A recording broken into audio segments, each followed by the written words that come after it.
ভারতের রাষ্ট্রায়ত্ত বিমান সংস্থা এয়ার ইন্ডিয়া আন্তর্জাতিক ফ্লাইট সূচিতে বড় ধরনের কাটছাঁটের প্রভাব পড়েছে ঢাকা রুটে। আগামী জুন থেকে আগস্ট 2026 পর্যন্ত ঢাকা ভারত আকাশপথে যাতায়াতকারী যাত্রীদের জন্য এই দুঃসংবাদ দিয়েছে সংস্থাটি। বৃহস্পতিবার এক সংবাদ বিজ্ঞপ্তিতে জানানো হয়, আকাশপথের বিধিনিষেধ এবং আন্তর্জাতিক বাজারে জেট ফুয়েলের অত্যাধিক মূল্য বৃদ্ধির কারণে এই সিদ্ধান্ত নেওয়া হয়েছে।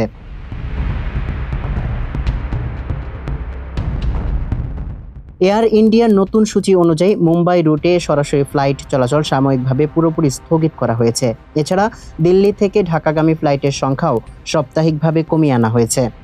ঢাকা ছাড়াও কাঠমান্ডু, কলম্বো, ব্যাংকক, কুয়ালালামপুর ও সিঙ্গাপুর রুটে ফ্লাইটের সংখ্যা হ্রাস করা হয়েছে। দূরপাল্লার রুটের ক্ষেত্রে দিল্লি শিকাগো সার্ভিসটি আগস্ট পর্যন্ত বন্ধ থাকবে এবং টরন্টো ও ভ্যাঙ্কুভারগামী ফ্লাইটের সংখ্যাও কমবে। তবে ইতিবাচক দিক হলো মুম্বাই নেটওয়ার্ক রুটে প্রতিদিন ফ্লাইট চলবে।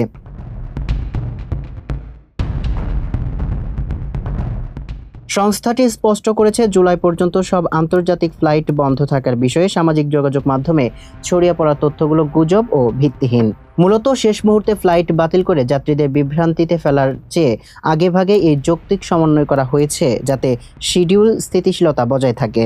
এই কাটছাঁটের পরেও প্রতি মাসে 5টি মহাদেশ 1200-র বেশি আন্তর্জাতিক ফ্লাইট সচল থাকবে, যার মধ্যে দক্ষিণ এশীয় দেশগুলোর জন্য সপ্তাহে 158টি ফ্লাইট বরাদ্দ রয়েছে।